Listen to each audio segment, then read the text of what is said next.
So let's talk about democratizing the workplace. Because recently I made a Richard Wolff rebuttal video, and some communists got all butthurt in the comments, saying that I haven't talked about democratizing the workplace, which is something that Richard Wolff is pretty big on. Democratizing the workplace.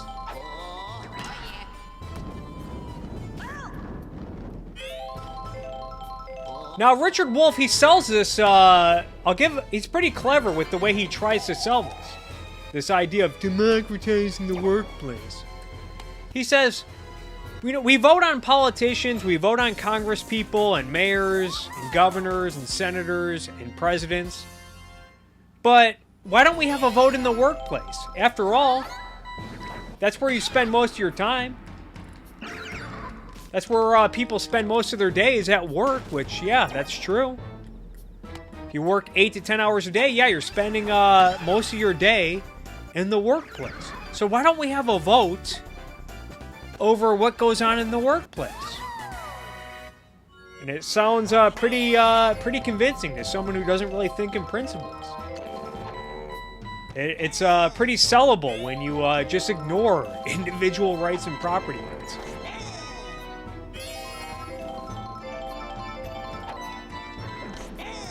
Struck out.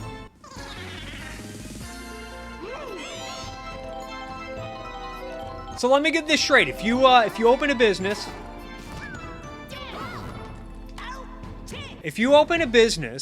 let's go to my restaurant example, because in the Richard Wolff video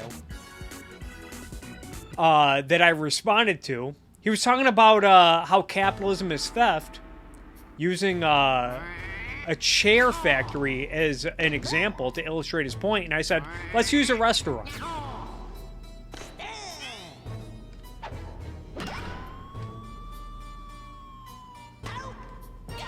Because most Americans have either worked in a restaurant, all Americans have been a customer at a restaurant, so that's easier to grasp. Let's say you open a restaurant, and you invest your own money, whether borrowed or saved. I know someone who did that, by the way, who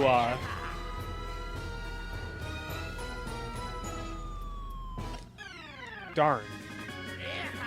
Anyway, you open your own restaurant, you buy or lease the land, you buy or lease the building. Let's say you buy both. You buy the land, you buy the building. Not only that, you buy all of the tools to run the restaurant. You buy the cooking utensils. You buy the oven. Boom! You buy the ovens, you buy the deep fryers, you buy the grills, you buy storage containers, you buy the fountain soda machine. You buy all of that to run this restaurant. And then you hire people, you hire workers. You hire workers and employees to run your restaurant, and you divide the labor up. You have your dishwasher. It's another thing, you buy sinks and a dishwashing machine.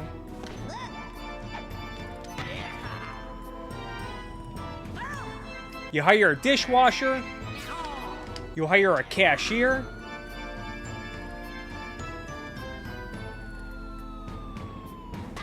Because you need a cashier. You need someone on... anyone that's worked in food, in the food service industry, knows that the person who handles cash can't also be handling food, because money has a lot of germs on it. You hire your prep cooks. You hire your line cooks. To make things run smoothly and efficiently.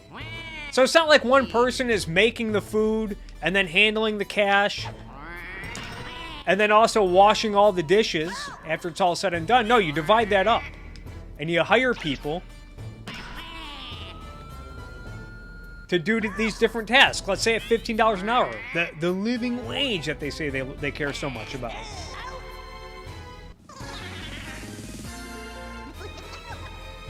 So then once you hire all these people, what? Then they get to own all the fryers and cooking utensils and soda pop machines and dishwashers and ovens and grills. They just get to take ownership over all of that. Just be, yeah, you get to. This is what democratizing the workplace means. Is that if someone opens a business, then you get to just take over their business and hand it over to whomever the fuck they happen to employ, whoever the hell they happen to hire.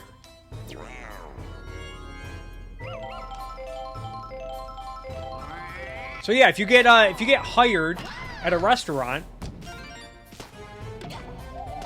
yeah, you just get to get all your employees together and take over everything and decide what's on the menu and how much everything costs and all that goofy nonsense. Really? This is what democratizing the workplace means.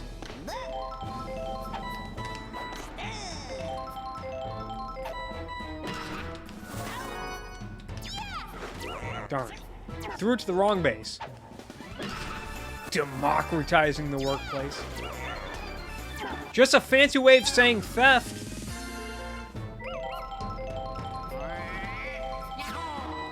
Try to justify it as, oh, well, we're just looking out for the worker.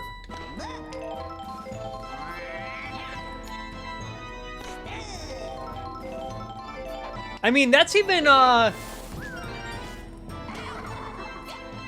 that's not even merely the same as merely organizing a labor union. You know, it's one thing to organize a union, get all your employees together and collectively bargain for safer working conditions and higher wages and whatnot. I don't really have that much of an issue with that. If you wanna organize a union of employees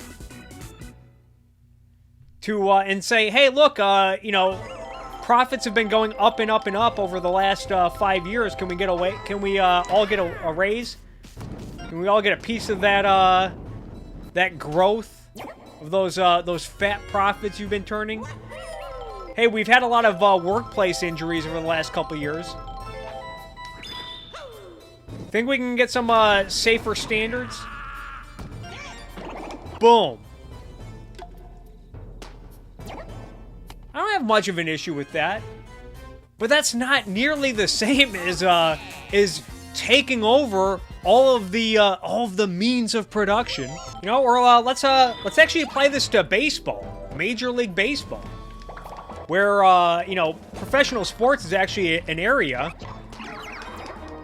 where the employees, the players, have a lot of power.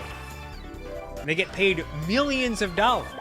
They get paid millions of dollars to come and play a sport and fill stadiums with fans and sell merchandise and advertising and all that stuff. So does that mean the players who get signed to a team, let's say the New York Yankees, does that mean they suddenly get to decide what kind of uniforms they wear and where the team plays? Do the players get to decide to move the team to, say, Boston or Colorado or some crap? So yes, democratizing the workplace is a ridiculous idea.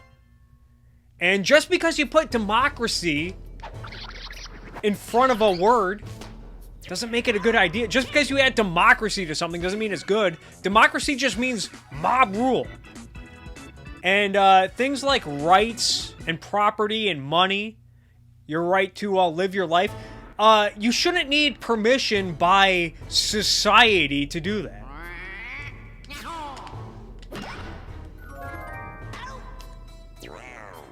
Do you need permission from the majority of society to speak your mind? I mean, that was the case with Socrates.